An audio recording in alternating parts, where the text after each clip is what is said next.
Meus filhos levaram 14 pessoas para a praia, mas não me chamaram. Soube pela minha neta de 8 anos. Meu nome é Teresa, tenho 71 anos e sou viúva. E eles não sabiam que a viagem só foi possível por minha causa. Aquele sábado tinha amanhecido com um cheiro de promessa no ar. O cheiro de terra molhada da chuva da madrugada, misturado com o bolo de fubá que eu tinha acabado de tirar do forno. Eu estava de pé desde as 5, como de costume. A idade chega, mas os hábitos da gente, esses ficam grudados na alma. Às 6, a casa já estava toda arrumada, o café passado, e a minha pequena mala de viagem, a mesma de lona azul que me acompanha há 20 anos, estava encostada na porta da sala. Dentro dela, só o essencial. 2 mudas de roupa, meu remédio da pressão, o maiô que eu só usava em Caldas Novas e um livro de palavras cruzadas para passar o tempo na estrada. Ricardo, meu filho mais velho, devia passar para me pegar às 8. Era o combinado. Todo ano, em julho, a família toda ia passar uma semana nas águas quentes. Era a nossa tradição desde que meus netos eram pequenos. Uma tradição que eu, boba que sou, achava que era sagrada. Enquanto esperava, fui para a varanda cuidar das minhas samambaias. Eu conversava com elas, sabe? Coisa de gente velha. Contava que estava ansiosa para ver a carinha da Clara, minha neta mais nova, quando entrasse na piscina de onda. A menina era um peixinho. E o Lucas, neto do Ricardo, já com seus 15 anos, fingia que não gostava mais da viagem, mas eu sabia que ele adorava a bagunça. Eu imaginava a cena toda. A gente parando no meio do caminho para comer pão de queijo naqueles restaurantes de beira de estrada. A Lúcia, minha filha, reclamando do ar-condicionado do carro, e o marido dela, o Marcelo, fazendo piada de tudo. Eu sorria sozinha, regando uma avenca que parecia meio tristinha. A alegria da gente é feita desses pedacinhos de imaginação, né? Daquilo que a gente espera e que esquenta o coração antes mesmo de acontecer. Eu sei que não sou a primeira mãe a sentir isso. Se você já se sentiu invisível para a sua própria família, deixa um curtir nesse vídeo. Só para eu saber que não estou sozinha nessa dor. A minha vida inteira foi construída em cima de planejamento. Por 35 anos eu fui administradora da escola estadual Clarice Lispector. Não era diretora, não. Eu era a que fazia a escola funcionar. Cuidava do dinheiro, da merenda, do pagamento dos funcionários, da compra do giz ao conserto do telhado. Meu marido, Alberto, que Deus o tenha, costumava dizer que eu conseguia fazer milagre com o dinheiro do governo. Ele era carpinteiro, um homem de mãos grossas e poucas palavras, mas de um coração que não cabia no peito. Juntos, nós levantamos essa casa, tijolo por tijolo. Foram 30 anos pagando prestação no Banco do Estado. Cada boleto pago era uma pequena vitória. Quando ele se foi, há 10 anos, a casa estava quitada, e eu tinha a minha aposentadoria e uma pequena poupança que ele deixou, dizendo que era para minha velhice não depender de ninguém. Eu não só não dependia, como ainda ajudava. Quando o Ricardo se formou em engenharia, o primeiro apartamento dele, quem deu a entrada fui eu. Tirei daquela poupança do Alberto. Ele me olhou com os olhos cheios de lágrimas e disse: "Mãe, um dia eu te pago tudo." Eu só sorri e falei para ele se preocupar em ser um bom homem. E a Lúcia, quando decidiu abrir aquela lojinha de roupas dela, quem comprou o primeiro estoque? Fui eu. Ela e o Marcelo não tinham um tostão furado. "É um empréstimo, mãe." Ela fez questão de dizer toda orgulhosa. Eu nunca cobrei. Para mim, o pagamento era ver eles bem, encaminhados na vida. Eu anotava tudo, não por desconfiança, mas por hábito. Tinha uns cadernos de capa dura, antigos, onde eu marcava cada centavo que saía. Era meu jeito de organizar o mundo. A escola me ensinou isso. O que não está no papel não existe. O relógio na parede da sala bateu 8 horas. 8h15. 8h30. Meu coração começou a dar umas batidinhas descompassadas. Ricardo nunca se atrasava tanto. Peguei o celular para ligar, mas pensei melhor.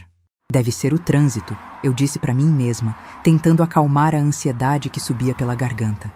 Fui para a cozinha, cortei uma fatia do bolo de fubá, mas o nó no estômago não deixou a comida descer. 9 horas.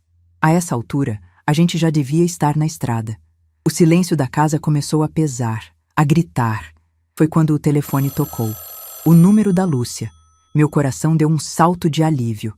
Pronto, estão chegando, pensei. Atendi com a voz mais animada que consegui encontrar. Alô, minha filha! Já estavam me matando de preocupação! Do outro lado, não era a Lúcia. Era a vozinha fina e um pouco abafada da Clara, minha neta de 8 anos. Vovó? Ela sussurrou. Oi, meu amor. Aconteceu alguma coisa? Cadê sua mãe? Eu tô no banheiro do hotel, vovó. Fechei a porta para ninguém ouvir. A voz dela era um fiozinho de segredo. Vovó, por que a senhora não veio com a gente? O chão sumiu debaixo dos meus pés. As paredes da minha cozinha pareceram encolher. Hotel? Que hotel? Como assim, meu amor? Vocês já chegaram? Chegamos faz um tempão. A gente nem parou para comer pão de queijo. O papai disse que estava com pressa. Mas por que a senhora não veio? A mamãe disse para todo mundo que a senhora não quis vir esse ano, que disse que estava cansada e preferia ficar em casa com as suas plantas. Meus 2 filhos, minhas 2 noras, meus 4 netos e os agregados todos. 14. E não tinha lugar para mim. Ou melhor, o lugar até tinha, mas eles decidiram que eu não o ocuparia. Eles não só me excluíram, eles mentiram. Criaram uma história para justificar minha ausência, uma história que me pintava como a velha ranzinza que prefere ficar sozinha. Vovó, a senhora tá aí? Engoli em seco, buscando uma voz que não fosse puro caco de vidro. Tô aqui, meu anjo. A vovó resolveu ficar para cuidar das plantinhas mesmo. Elas estavam precisando de mim. Era a mentira mais esfarrapada do mundo, mas era a única que eu podia dar para uma criança de 8 anos. Ah, ela disse, com uma ponta de decepção, mas a senhora faz falta. Você se diverte por mim, tá bom? Aproveita bastante a piscina. Tá bom, vovó. Te amo. Tenho que desligar, a mamãe tá me chamando. Também te amo, minha filha. O silêncio não era mais pesado. Era oco. Um vazio que doía no peito, na alma, nos ossos. E doía mais ainda porque eu sabia, lá no fundo, que aquilo não tinha sido um esquecimento. Tinha sido uma escolha. Depois de não sei quanto tempo, levantei. Fui até a garagem. Ricardo tinha me prometido que, antes da gente viajar, ele me ajudaria a organizar umas caixas velhas do Alberto, coisas que eu nunca tive coragem de mexer. Vi a caixa de ferramentas dele num canto, empoeirada. Em cima, um pequeno pássaro de madeira, um sabiá, que ele estava esculpindo para Clara e não teve tempo de terminar. As asas estavam lixadas, perfeitas, mas a cabeça ainda era um bloco bruto, uma promessa inacabada. Tentei empurrar a caixa para um canto, para liberar espaço. Ela era mais pesada do que parecia. Minhas mãos, já sem a força de antes, fraquejaram. A caixa tombou, e o passarinho de madeira rolou pelo chão de cimento e bateu na parede. Uma das asas delicadas se partiu. O som daquela pequena fratura ecoou na garagem vazia como um tiro. Peguei os 2 pedaços na mão, o corpo do pássaro e sua asa quebrada.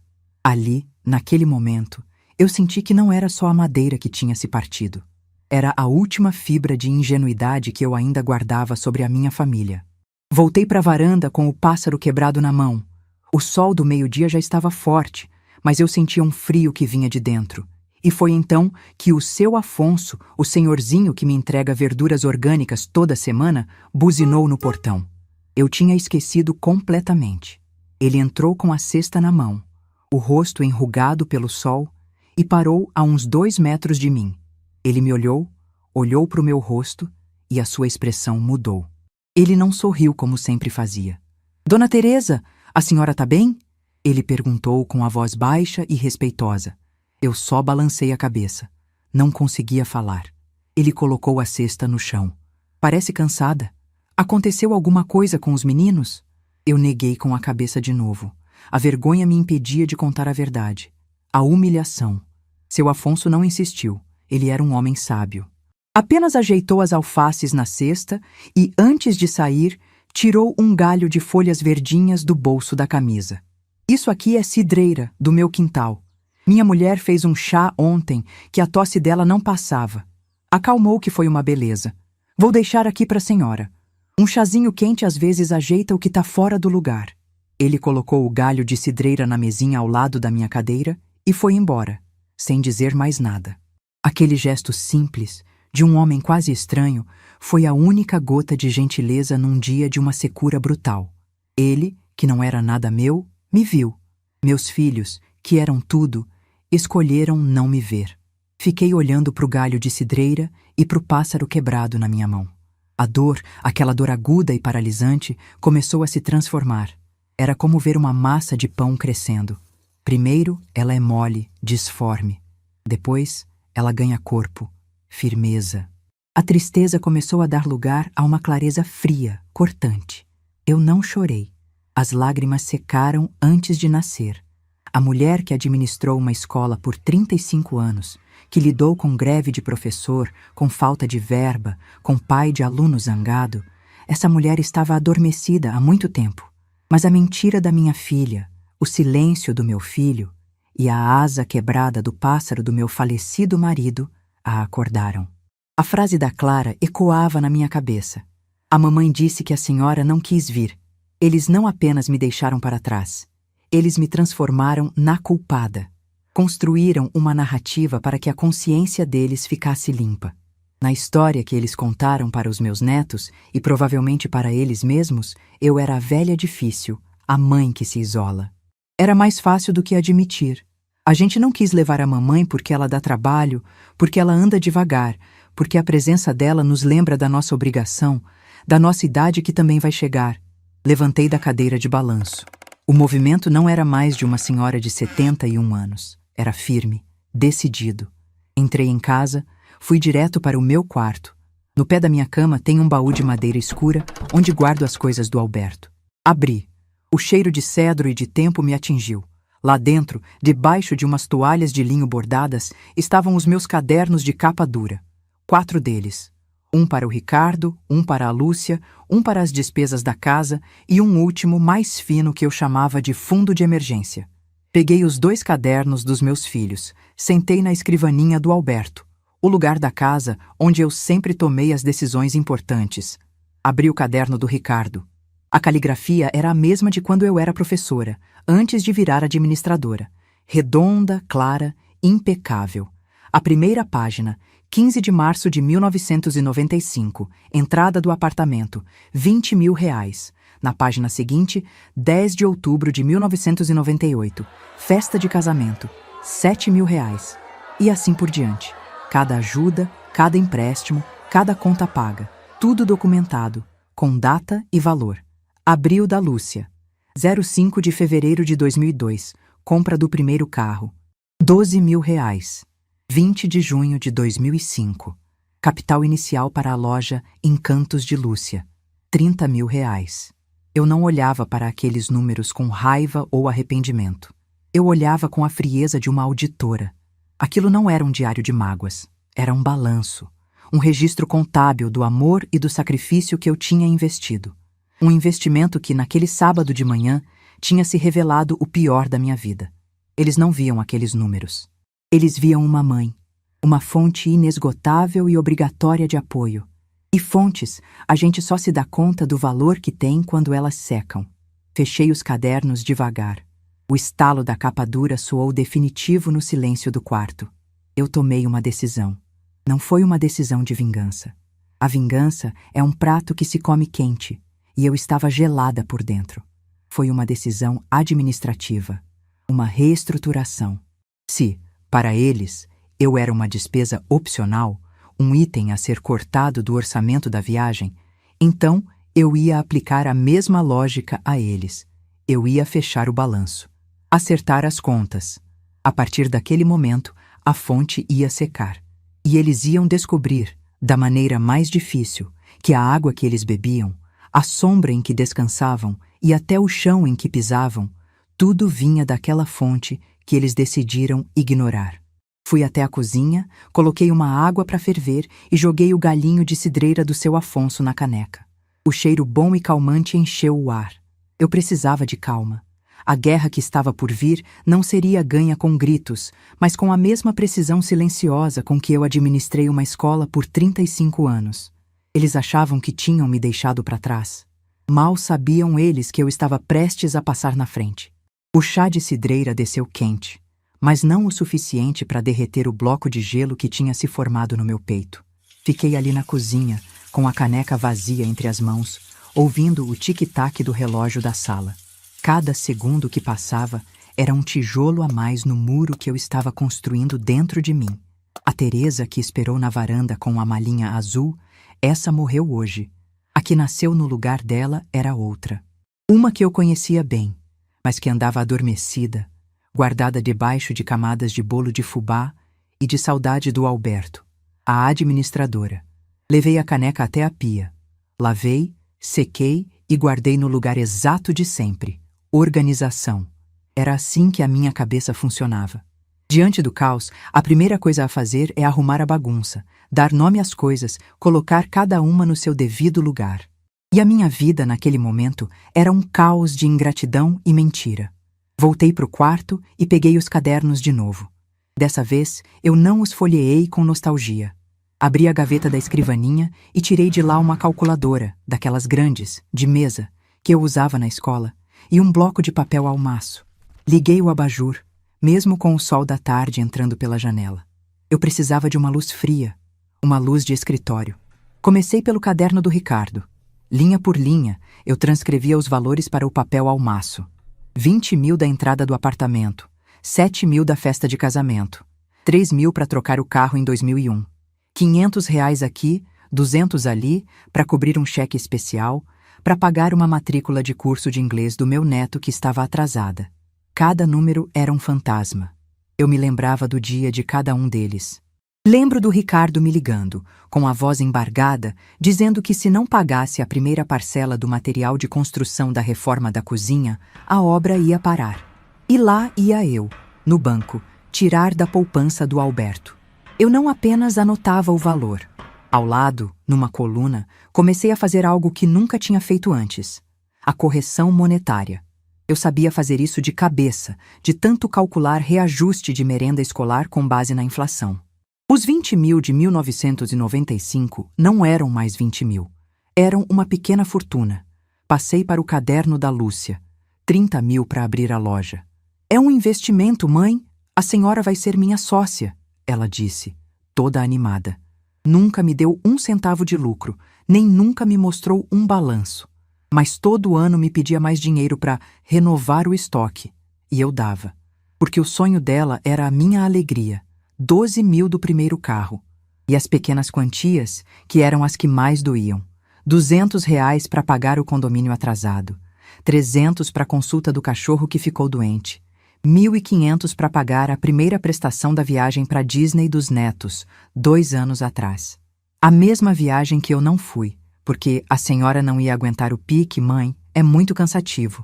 Na época, eu acreditei. Hoje, eu via a verdade. Passei 3 horas nisso. A minha mão doía, meus olhos ardiam, mas a minha mente estava clara como água de poço. Quando terminei, eu tinha 2 folhas de papel ao maço preenchidas com números. No final de cada uma, o total. Somados, os 2 valores eram assustadores. Era mais do que o valor da minha casa. Era uma vida inteira de economias. O dinheiro do Alberto, o meu, o suor de nós 2. Tudo ali, transformado em apartamentos, carros, lojas e viagens das quais eu não fazia parte. Olhei para aqueles números e não senti tristeza. Senti uma força estranha. Aquilo não era um registro de perdas, era um inventário de ativos. Eu não tinha dado nada. Eu tinha investido. E todo investidor tem o direito de reavaliar seus investimentos quando eles não dão o retorno esperado. O meu retorno esperado não era dinheiro, era respeito. E nesse quesito, o meu investimento tinha falido. Levantei-me da escrivaninha com as costas doendo. Fui até a sala. Na estante, em cima da lareira que a gente nunca usava, havia uma coleção de porta-retratos de prata. Presentes que eu dava a eles a cada aniversário de casamento. Em cada um, uma foto da família perfeita. Ricardo, a esposa e os filhos, sorrindo na praia. Lúcia, Marcelo e a Clara, vestidos de branco no Ano Novo. A família toda no Natal passado na minha casa. Eu olhava para aquela foto e via a mentira. Meu sorriso forçado, já me sentindo um estorvo no meio da gritaria deles. Com uma calma que eu mesma desconhecia, comecei a tirar as fotos, uma por uma. Tirei a da família do Ricardo, tirei a da família da Lúcia, tirei a do Natal. Deixei os porta-retratos vazios, virados para a parede. A estante ficou nua, fria, impessoal. Fui de novo ao baú do Alberto e lá no fundo encontrei o que procurava. Uma foto nossa, de uns 40 anos atrás. Nós dois, jovens, com roupa de trabalho, sujos de cimento, sentados na viga da nossa casa em construção. O Alberto me abraçava por trás, rindo, e eu tinha um olhar cansado, mas feliz. Era a foto mais bonita que a gente tinha, a mais verdadeira. Peguei um porta-retrato simples, de madeira, que ficava no meu quarto e coloquei aquela foto. Levei para a sala e a coloquei no centro da estante. Sozinha. A origem de tudo. A fonte. O resto era só consequência. Aquele gesto foi minha declaração de independência. A casa, a partir daquele momento, voltava a ser minha e do Alberto. O Museu da Família Feliz tinha fechado as portas. No dia seguinte, que era domingo, eu não fui à missa. Acordei cedo, como sempre, mas em vez de me arrumar para a igreja, peguei a lista telefônica. Outro hábito antigo. Eu confiava mais no papel do que no Google. Procurei na letra M. Matias, Dr. Matias Nogueira, advogado. Era o filho da dona Elza, minha colega de trabalho na escola por 20 anos. Eu me lembrava do Matias menino, correndo pelos corredores nas férias. Hoje, ele era um homem, com um escritório no centro da cidade. Eu não queria um advogado de família, um conciliador. Eu queria um advogado de negócios. Alguém que entendesse de contratos e números, não de sentimentos. Na segunda-feira, às 9 da manhã, eu estava na sala de espera do escritório dele. Um lugar moderno, com paredes de vidro e móveis cinzas. Tão diferente de mim. Quando a secretária me chamou, entrei na sala e o Matias se levantou para me cumprimentar. Ele era um homem de uns 40 e poucos anos, com um ar sério, mas com os mesmos olhos curiosos do menino que eu conheci. Dona Teresa, que surpresa boa! A mamãe sempre fala da senhora. Aconteceu alguma coisa? Bom dia, Matias. Aconteceu. E eu preciso de um advogado, não do filho da Elza. Ele pareceu surpreso com a minha franqueza. Pediu para eu sentar. Eu não me sentei no sofá de couro macio, mas na cadeira dura, de frente para a mesa dele. Coloquei minha bolsa no colo e tirei de dentro os 2 cadernos e as 2 folhas de papel ao maço com os cálculos. Coloquei tudo em cima da mesa dele, em perfeita ordem. Isso, eu disse, apontando para os cadernos. É um registro de empréstimos que fiz aos meus 2 filhos ao longo dos últimos 30 anos. E isso, apontei para as folhas de almaço, são os valores corrigidos. Eu quero saber quais são as minhas opções legais para reaver esse dinheiro. Matias pegou os cadernos.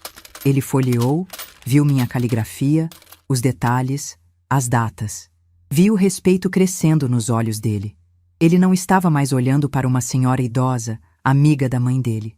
Ele estava olhando para uma credora com um dossiê impecável. Dona Teresa, isso aqui é impressionante. A senhora tem algum recibo, alguma nota promissória, algum contrato assinado? Não. Era tudo na base da confiança. A palavra deles contra a minha. Ele suspirou. Isso complica as coisas. Sem um documento formal, um juiz pode entender isso como doação, não como empréstimo. Eu imaginei. Eu não me abalei. Já tinha pensado nisso. Então vamos para o plano B. Meus filhos têm negócios. A Lúcia tem uma loja de roupas. O Ricardo é engenheiro, trabalha por conta própria, tem uma pequena firma de reformas. Eu quero saber se existe alguma forma de me tornar sócia deles, com base nesse investimento inicial que nunca foi pago. Matias coçou o queixo. Isso é ainda mais complexo, Dona Teresa. Teria que provar a intenção de sociedade na época. É uma briga longa. Eu o deixei falar. Eu sabia que aquelas opções eram difíceis, mas elas eram só a cortina de fumaça. O aquecimento. Eu ainda não tinha colocado a minha carta principal na mesa. Entendo, falei com a voz calma. Então vamos para as propriedades. Abri minha bolsa novamente e tirei uma pasta de plástico azul. Dentro havia algumas escrituras. Essa é a escritura da minha casa. Está no meu nome e no do meu falecido marido. Com a morte dele, eu sou a única proprietária, certo? Correto. 50% já era seu. Os outros 50% do seu marido foram para a senhora como herdeira e meeira. Ótimo. E essa outra aqui? Coloquei outra escritura na mesa. Era de um imóvel comercial. Um pequeno prédio de 2 andares, numa rua movimentada do centro. Esse imóvel também era nosso. Está alugado. O aluguel complementa a minha aposentadoria. Matias olhou o endereço na escritura. Ele franziu a testa, como se tentasse se lembrar de algo. A loja da minha filha, Lúcia, fica no andar de baixo desse prédio. Ela paga aluguel há 10 anos. Ela só não sabe que paga aluguel para mim. O queixo de Matias caiu. Pela primeira vez, o advogado sério deu lugar ao menino surpreso. Como assim? O Alberto comprou esse prédio como investimento antes de se aposentar. Quando a Lúcia quis abrir a loja, eu ofereci a ela o ponto, mas disse que era de um conhecido meu, para não misturar as coisas.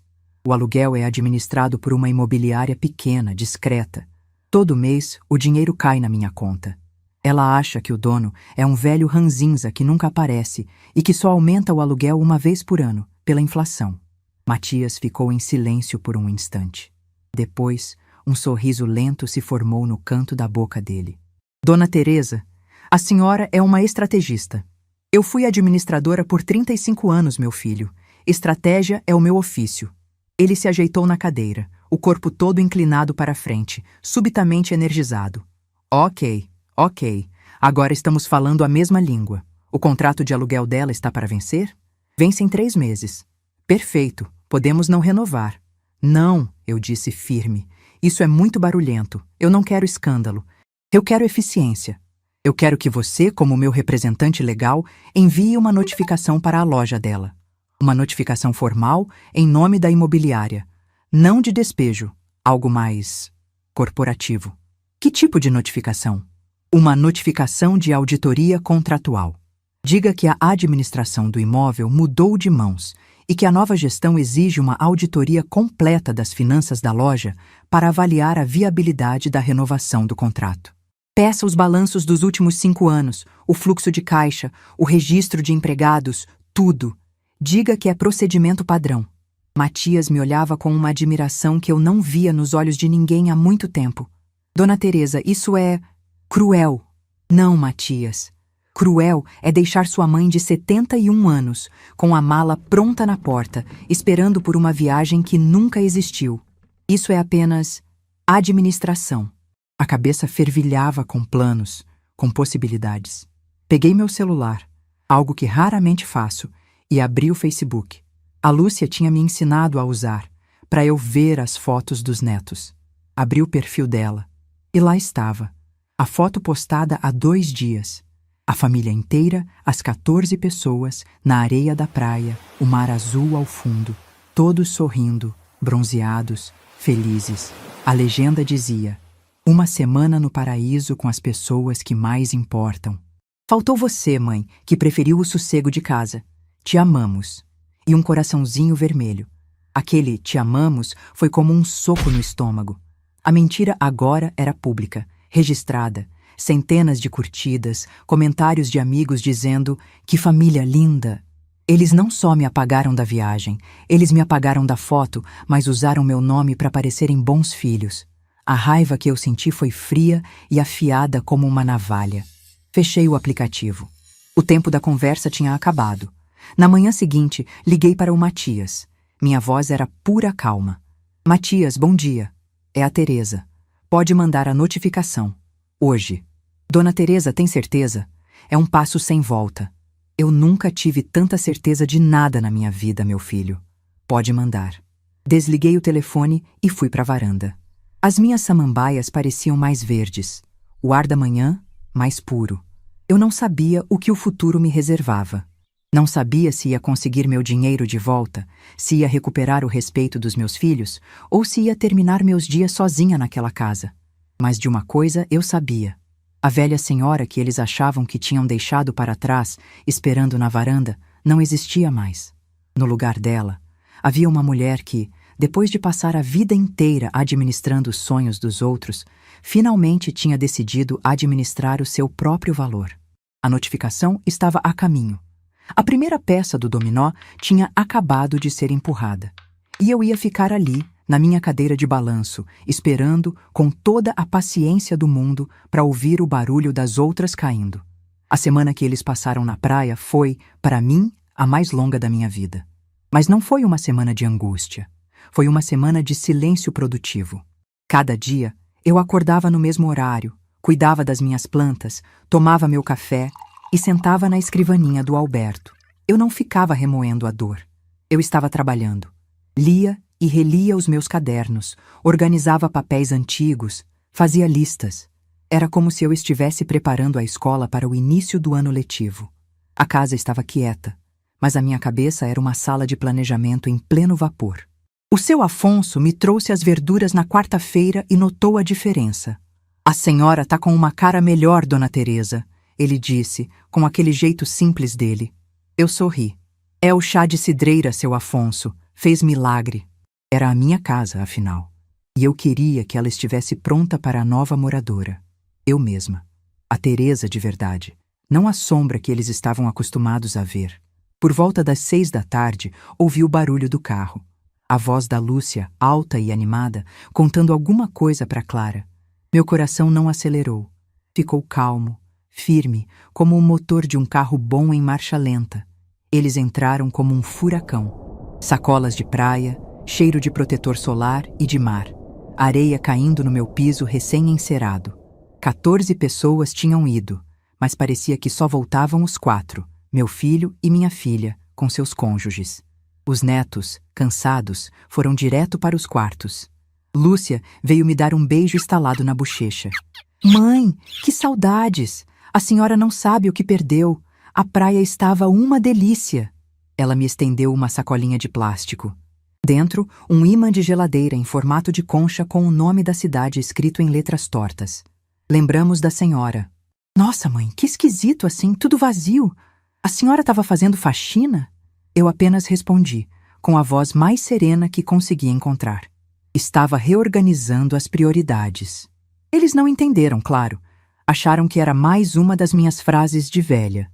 Meia hora depois, eles foram embora, deixando para trás um rastro de areia e a concha barata grudada na porta da minha geladeira. Na segunda-feira, antes de qualquer coisa, eu tinha um compromisso. Fui ao consultório do Dr. Arnaldo, meu médico há mais de 30 anos. Foi ele quem fez o parto dos meus 2 filhos. Ele me conhecia por dentro e por fora. "Teresa, minha amiga, que visita inesperada. Aconteceu alguma coisa? A pressão subiu?" Eu sorri e disse que não, que a pressão estava mais controlada do que nunca. Sentei na cadeira e fui direto ao ponto. "Arnaldo, eu preciso que você me faça um favor. Eu quero um laudo, um atestado de sanidade mental e capacidade civil, o mais completo que você puder fazer. Quero que você escreva com todas as letras que eu, Teresa de Almeida, estou em pleno gozo das minhas faculdades mentais, lúcida, orientada e totalmente capaz de tomar minhas próprias decisões financeiras e administrativas." Ele suspirou, um suspiro longo e cansado. "Entendi. Deixa comigo. Vamos fazer todos os testes. Vai levar umas 2 horas, mas você vai sair daqui com o papel mais bem carimbado da história da medicina brasileira." E assim foi feito. Saí do consultório com um envelope pardo na bolsa. Dentro dele, minha armadura, minha blindagem. Eu conhecia meus filhos. Sabia que a primeira arma que eles usariam contra mim seria a minha idade, a suposta fragilidade da minha mente. Eu tinha acabado de desarmar a principal linha de ataque deles, antes mesmo que a batalha começasse. 2 dias depois, o telefone tocou. Era a Lúcia. Eu sabia que seria ela. Atendi e esperei. Do outro lado, silêncio por uns segundos e depois um grito agudo. "Mãe, a senhora não vai acreditar no absurdo que aconteceu." Eu peguei minha xícara de café e fui para a varanda. "O que foi, minha filha? Aconteceu alguma coisa com as crianças?" "Não, mãe, é com a loja. Acabou de chegar uma carta aqui de um advogado, um tal de Matias Nogueira, em nome da imobiliária. Eles estão falando de uma tal de auditoria contratual. Estão dizendo que para renovar meu aluguel, eu tenho que mostrar todos os meus livros de contabilidade dos últimos 5 anos. Quem eles pensam que são? Isso é um abuso, é ilegal." A voz dela era uma mistura de pânico e indignação. Eu tomei um gole de café.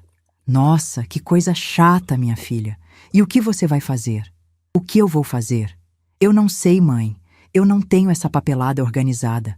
A senhora sabe como eu sou. O Marcelo tá aqui dizendo que a gente tem que contratar um advogado para ontem, mas isso custa uma fortuna. E se esse velho dono do prédio decidir não renovar? Eu vou pra rua. Eu vou perder tudo, mãe. Tudo. A voz dela embargou no choro. Eu esperei ela terminar o drama. O silêncio se estendeu por um instante. Eu podia quase ouvir os pensamentos dela se formando, chegando à única conclusão que ela conhecia. Mãe, a senhora não podia me emprestar um dinheiro? Só para pagar o advogado, pra gente começar a se defender? Eu te juro que dessa vez eu te pago direitinho. A fonte ainda não tinha secado na cabeça dela. Ah, minha filha, que pena, mas esse mês eu tô tão apertada. Gastei um dinheirinho com uns exames, umas coisas para casa. Não vai dar mesmo. Mas eu vou rezar por você, viu? Fica com Deus. E desliguei. Simples assim, sem dar mais explicações. O choque do outro lado da linha foi tão palpável que eu quase pude senti-lo vibrando no meu aparelho. Não demorou nem uma hora para o Ricardo me ligar. A abordagem dele era diferente, mais calma, mais racional, o engenheiro tentando resolver um problema. Mãe, a Lúcia me ligou desesperada. Que história é essa do prédio? A senhora soube? Soube agora por ela, meu filho. Uma situação muito chata. Pois é. Eu disse para ela se acalmar. Mas, mãe, ela me disse que te pediu uma ajuda e a senhora disse que não podia. A gente tá falando do negócio dela, da vida dela. Como assim a senhora não pode ajudar a própria filha? A acusação estava ali, velada, mas presente. Eu era a mãe má, a mãe egoísta. Ricardo, eu ajudei a sua irmã a vida inteira. Ajudei você a vida inteira. Meu dinheiro não nasce em árvore. Minha aposentadoria é contada. O dinheiro do seu pai, que eu guardo com tanto sacrifício, uma hora acaba. Vocês são adultos agora. Têm suas próprias famílias, suas próprias responsabilidades. Já está na hora de aprenderem a andar com as próprias pernas. Mas, mãe, isso não é hora para lição de moral. É uma emergência. Toda a vida de vocês foi uma sequência de emergências que eu tive que cobrir, meu filho. A emergência agora é minha. Eu preciso cuidar de mim. A conversa terminou fria. Ele não entendeu nada. Achou que eu estava sendo mesquinha, talvez até um pouco senil. Perfeito. Era exatamente isso que eu queria que eles pensassem. A semana se arrastou. Eu sabia que eles estavam se movimentando. Contrataram um advogado, provavelmente um baratinho, que deve ter dito a eles que a exigência da auditoria era incomum, mas não ilegal. O pânico deve ter se instalado de vez. Imagino as noites mal dormidas da Lúcia, tentando maquiar 5 anos de desorganização financeira. Imagino o Ricardo, o provedor, o homem da família, se sentindo impotente. No sábado seguinte, exatamente uma semana depois do retorno da praia, eles apareceram na minha porta. Os dois. Sem avisar. Eu estava na sala, lendo meu livro. Quando abri a porta, vi os dois com caras de enterro. A gente precisa conversar, mãe, disse Ricardo, já entrando. Lúcia veio atrás, os olhos vermelhos de choro. Eles sentaram no sofá. O mesmo sofá onde, quando crianças, eles se sentavam para me contar os segredos da escola. Sentei na minha poltrona, de frente para eles. Coloquei o livro na mesinha ao lado. E esperei.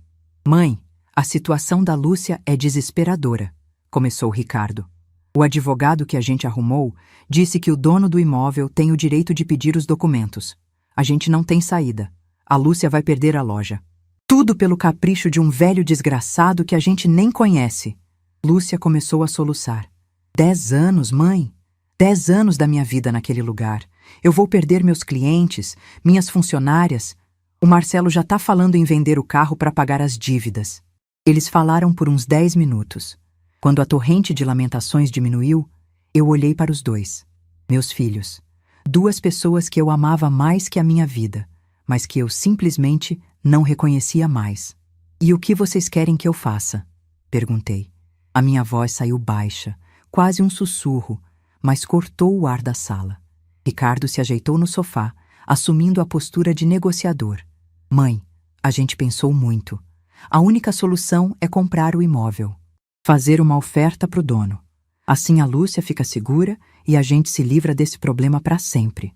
A gente foi no banco, mas nosso crédito não é suficiente. Falta muito.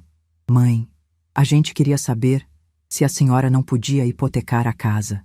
Eles queriam que eu entregasse o meu chão para salvar o teto de fachada da loja dela. Naquele momento, eu entendi. Não havia mais volta. A ponte da confiança tinha sido dinamitada. Levantei da poltrona.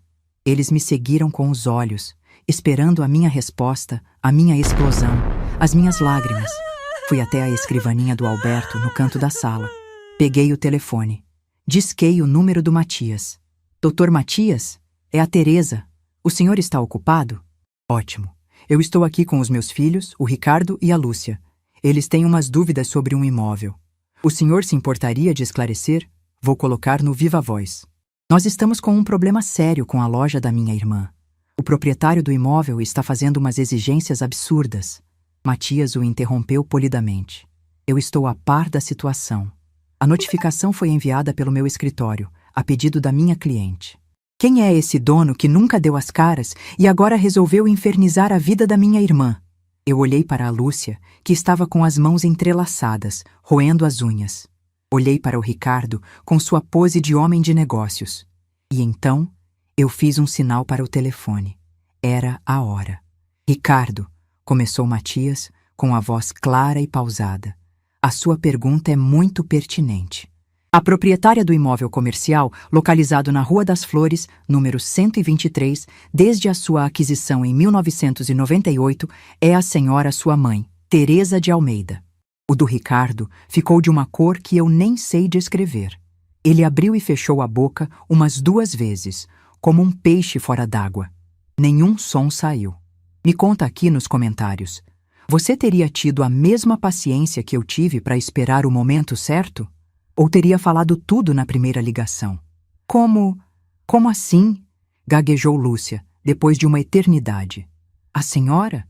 Mas por quê? Por que a senhora nunca nos contou? A voz dela era de uma criança traída, como se a errada na história fosse eu. Eu peguei o telefone da mesa e desliguei, depois de agradecer ao Matias. A conversa agora era só nossa. Porque negócios e família não se misturam, minha filha. Foi o que o seu pai sempre me ensinou. E eu queria que você tivesse a chance de construir algo seu sem se sentir em dívida comigo. A senhora tá fazendo essa vingancinha ridícula porque a gente não te levou pra praia? Ele se levantou, andando de um lado para o outro. A senhora não tá bem da cabeça, fazer uma coisa dessas com a própria filha. Alguém deve ter colocado essas ideias na sua mente. Esse advogado, ele tá te manipulando para tomar o que é nosso. A desculpa perfeita para invalidar tudo o que eu estava fazendo. Com a mesma calma com que eu peguei o telefone, fui até a gaveta da escrivaninha. Tirei de dentro o envelope pardo do Dr. Arnaldo. Voltei para o centro da sala e coloquei o laudo de 3 páginas, assinado e carimbado, em cima da mesa de centro, bem na frente deles. Isso, eu disse, com a voz firme, sem um pingo de tremor. É um atestado médico emitido na segunda-feira passada pelo Dr. Arnaldo. Ele diz, em termos bem claros, que a minha cabeça funciona melhor que a de vocês dois juntos. Diz que eu estou perfeitamente sã e no controle total de todas as minhas decisões. Inclusive, a decisão de auditar a loja que fica no meu prédio. E a decisão de não hipotecar a minha casa para cobrir a má administração de vocês. O jogo tinha virado de uma forma que eles jamais poderiam ter imaginado. Mas eu ainda não tinha terminado. A loja era só o começo, a ponta do iceberg. Fui até a escrivaninha mais uma vez. Eles me olharam apavorados, sem saber o que mais poderia sair daquelas gavetas. Peguei os meus 2 velhos cadernos de capa dura, o do Ricardo e o da Lúcia. Voltei para a mesa de centro. Coloquei os cadernos ao lado do laudo médico. Abri o da Lúcia na primeira página. Muito bem, eu disse, olhando nos olhos de cada um. A parte do aluguel está resolvida. Agora, vamos conversar sobre o resto da dívida. Ele soltou uma risada curta, sem humor. Uma risada de puro nervosismo. Ah, não, mãe. A senhora não vai fazer isso. Esses caderninhos? A senhora acha que isso tem algum valor? Isso é coisa de velha, ficar anotando coisinha em caderno. Ele gesticulou com a mão, como se espantasse uma mosca. Isso não prova nada. Não tem valor legal nenhum. Talvez não tenha valor legal. Mas tem valor moral, e tem valor de memória. E a minha memória, como atesta o laudo do Dr. Arnaldo, está ótima. Abri o caderno da Lúcia, o de capa azul. A primeira página estava amarelada pelo tempo. Vamos começar por você, minha filha, já que a sua emergência é a mais recente. Virei a página com a ponta do dedo. Aqui, 20 de junho de 2005. Capital inicial para a loja Encantos de Lúcia. R$30.000. Eu me lembro do dia. Fui com você no banco. Tirei o dinheiro da conta que seu pai tinha deixado. Você chorou, me abraçou, disse que eu era a melhor mãe do mundo e que um dia você ia me transformar numa rainha. 15 de dezembro de 2012. Troca do piso da loja. R$4.200. Você me ligou dizendo que o piso estava todo manchado, que dava um aspecto sujo, que estava espantando as clientes. Eu paguei o material à vista na loja de construção. O recibo está grampeado aqui, do lado da anotação. E estava mesmo. O papelzinho amarelado com o valor e a data. E aqui, todo santo mês de novembro, desde 2010. Reforço de caixa para compra de estoque de Natal. Varia entre R$5 e R$8.000 por ano. Se somarmos só isso, já dá mais de R$50.000 ao longo dos anos.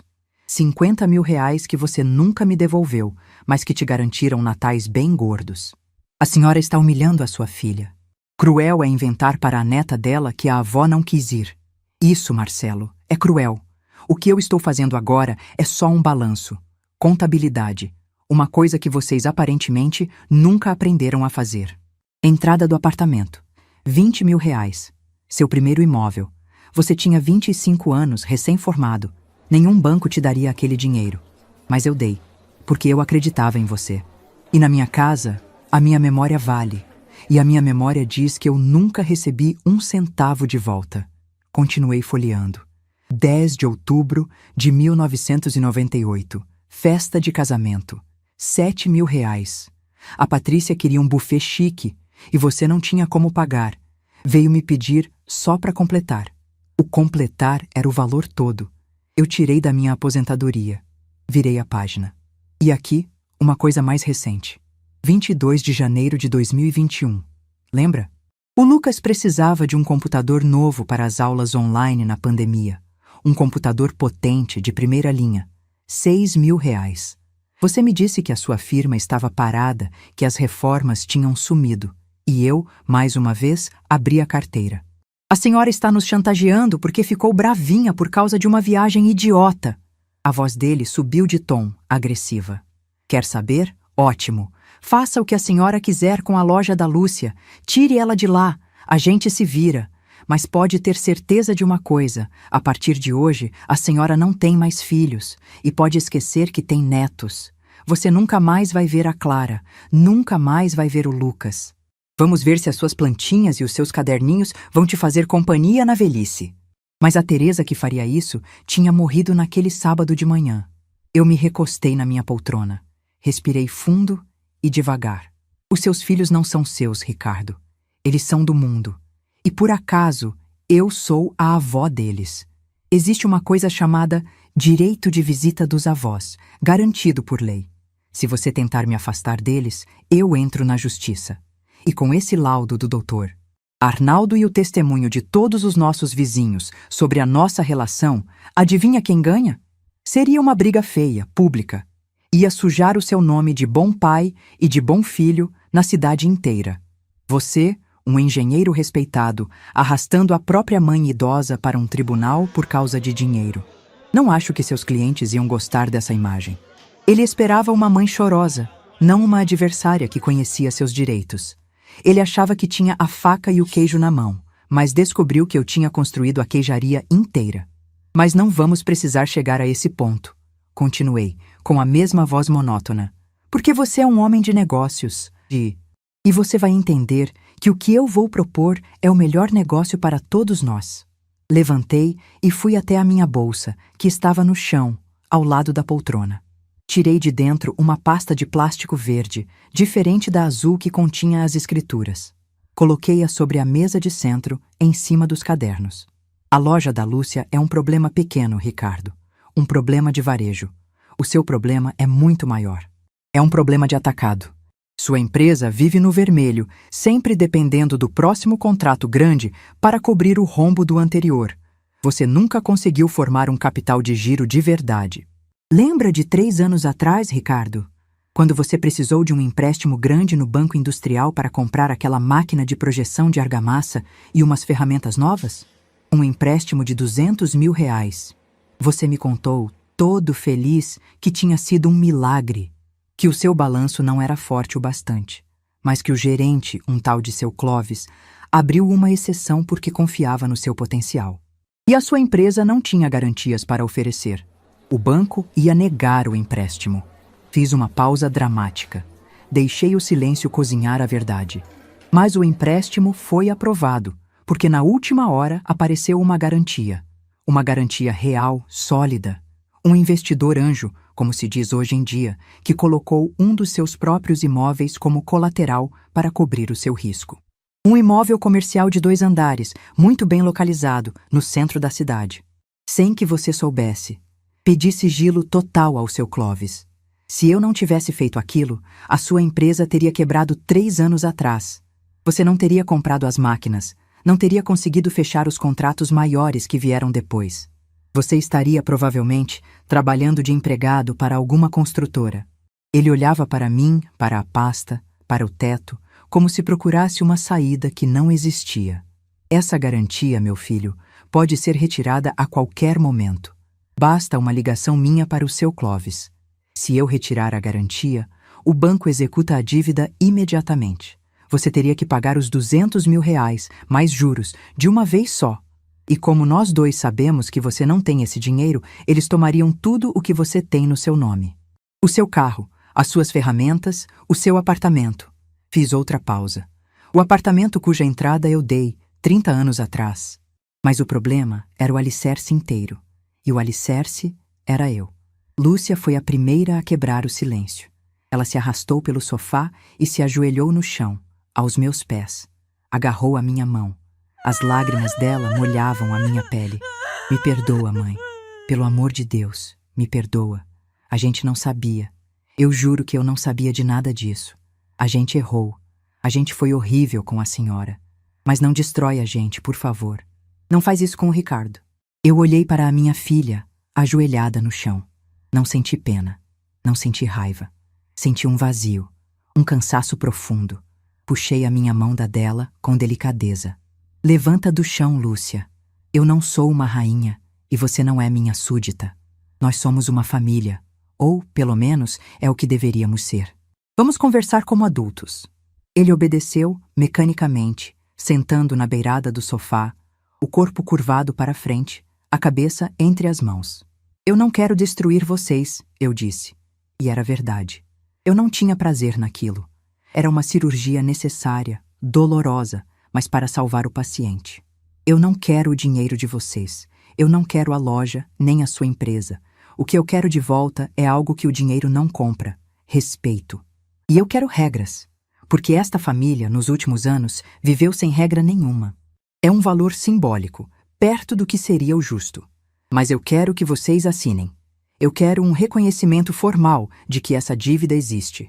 Você agora é uma inquilina como qualquer outra. Você vai aprender a ter disciplina financeira, nem que seja pela força. Mas a presença deles é obrigatória. E nunca mais, em nenhuma circunstância, vocês vão usar as crianças para me manipular ou me punir. Se isso acontecer uma única vez, todas as outras cláusulas deste acordo são anuladas. E aí, eu vou para o modo administração de crise. E acreditem em mim, vocês não vão gostar. Era um silêncio de processamento, de rendição. Eles não tinham escolha. Eu tinha todas as cartas, e eles sabiam disso. Ricardo pegou uma caneta que estava sobre a mesa de centro. Ele olhou para o papel em suas mãos, leu por um instante e depois assinou, sem dizer uma palavra. Ele empurrou o papel assinado para o centro da mesa. Lúcia fez o mesmo. A caligrafia dela estava trêmula, borrada por uma lágrima que caiu no papel.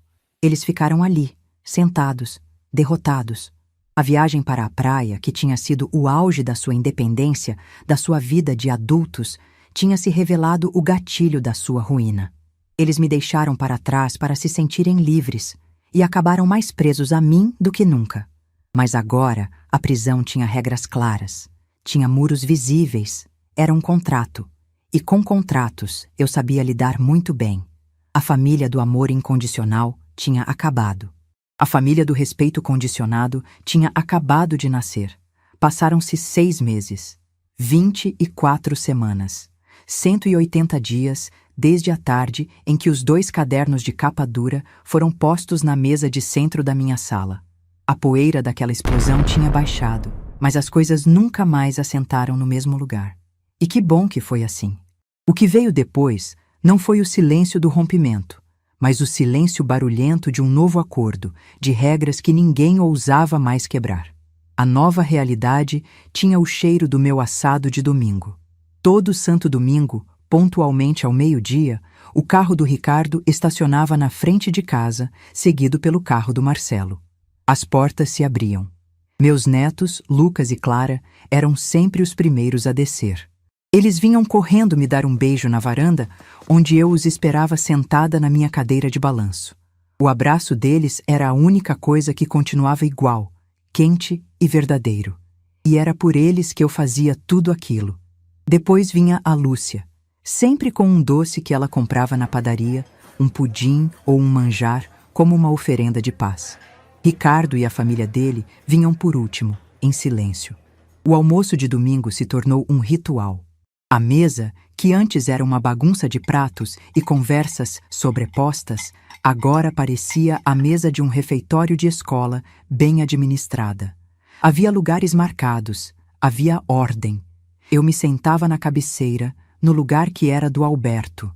A comida era servida e a conversa era sempre amena, sobre a escola das crianças, sobre o tempo, sobre as minhas plantas.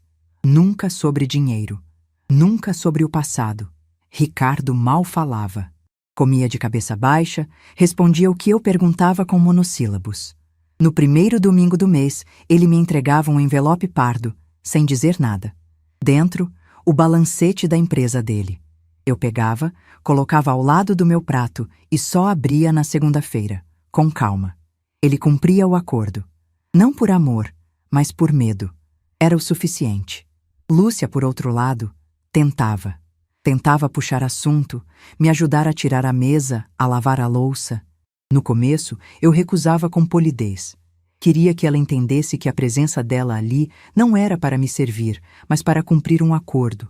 Mas com o tempo, a insistência dela foi quebrando a minha resistência. Havia um desespero genuíno nos olhos dela, uma vontade de consertar o que parecia irreparável.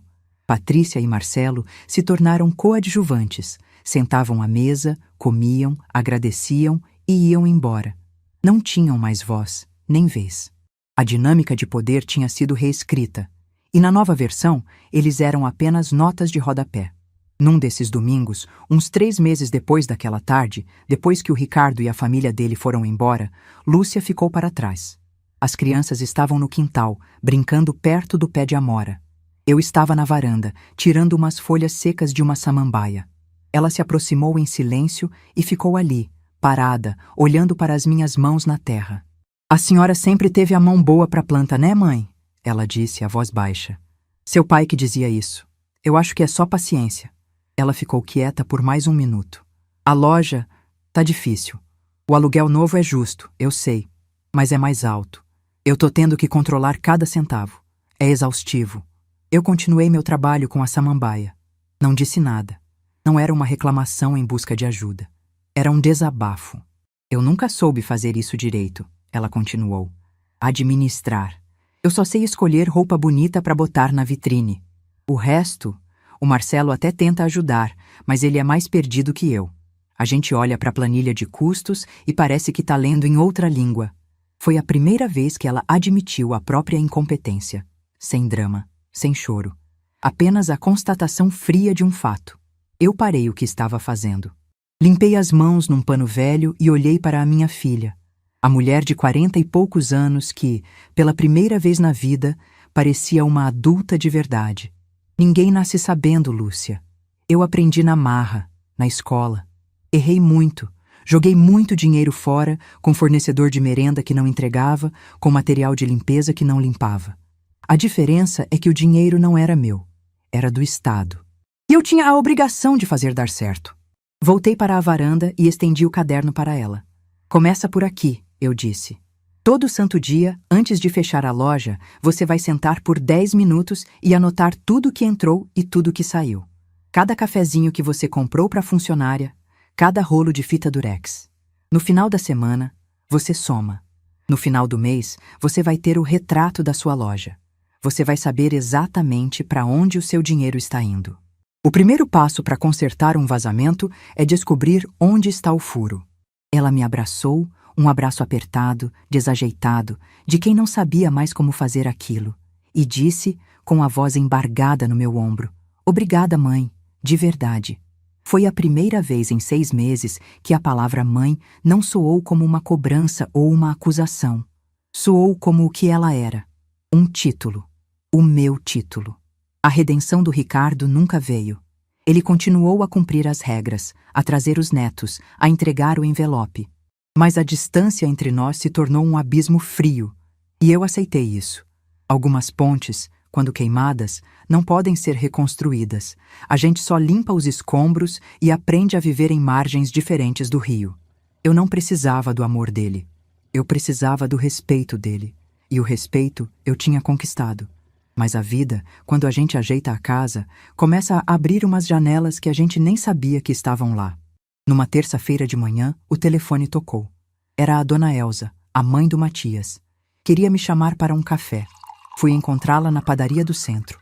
Conversamos sobre a vida, sobre os filhos, sobre as dores e as alegrias da nossa idade. Ela me contou que a nossa antiga escola, a Clarice Lispector, não andava bem. A nova direção era fraca, a verba do governo cada vez menor, e os alunos estavam desmotivados. Lembra do nosso projeto de reforço de matemática, Teresa? Aquele que a gente fazia no contraturno para os meninos mais fracos? Acabou. Não tem mais dinheiro para pagar o lanche, nem para tirar cópia do material. Aquilo me doeu. Eu me lembrava da carinha de cada aluno que tinha passado por aquele reforço. Meninos e meninas que iam mal o ano inteiro, mas que, com um pouco de atenção extra, desabrochavam. Era o projeto do qual eu mais me orgulhava. Voltei para casa com aquilo na cabeça. Fui até o baú do Alberto e peguei o quarto caderno, o mais fino, o fundo de emergência. Abri as economias que eu tinha feito a vida inteira, pensando numa doença, numa reforma grande na casa. Um dinheiro que eu tinha protegido com unhas e dentes das emergências constantes dos meus filhos. O dinheiro estava lá, intacto. Na manhã seguinte, liguei para o Matias. Marquei uma reunião. Quando cheguei ao escritório dele, eu não levava cadernos de dívidas. Eu levava um plano. Matias, eu quero criar uma fundação. Pequena, sem alarde, com o nome do meu marido. A Fundação Alberto de Almeida. Ele me olhou, surpreso. Eu quero usar o dinheiro do meu fundo de emergência para financiar o projeto de reforço de matemática da minha antiga escola. Quero garantir o lanche, o material e até uma pequena ajuda de custo para os melhores alunos, como incentivo. Quero que o dinheiro que o Alberto e eu juntamos, que era para ser o nosso sossego, se transforme na oportunidade de outras pessoas. Matias sorriu. Um sorriso largo, genuíno. Dona Teresa, essa é a melhor ideia que eu ouvi este ano. Vai ser uma honra te ajudar com isso. Em um mês, tudo estava legalizado. A fundação era uma realidade. Voltei à escola Clarice Lispector pela primeira vez em 15 anos. Fui recebida com festa pela diretora, pelos professores antigos que ainda estavam lá. Andei por aqueles corredores que eu conhecia como a palma da minha mão. O cheiro de giz e de pátio molhado era o mesmo. Quando anunciei a reativação do projeto, agora financiado pela Fundação Alberto de Almeida, os professores aplaudiram de pé. Naquele momento, eu me senti mais rica e mais poderosa do que em qualquer outro momento da minha vida. Eu não estava mais fechando balanços de dívidas e mágoas. Eu estava abrindo um balanço de futuros. O meu retorno sobre o investimento finalmente era real.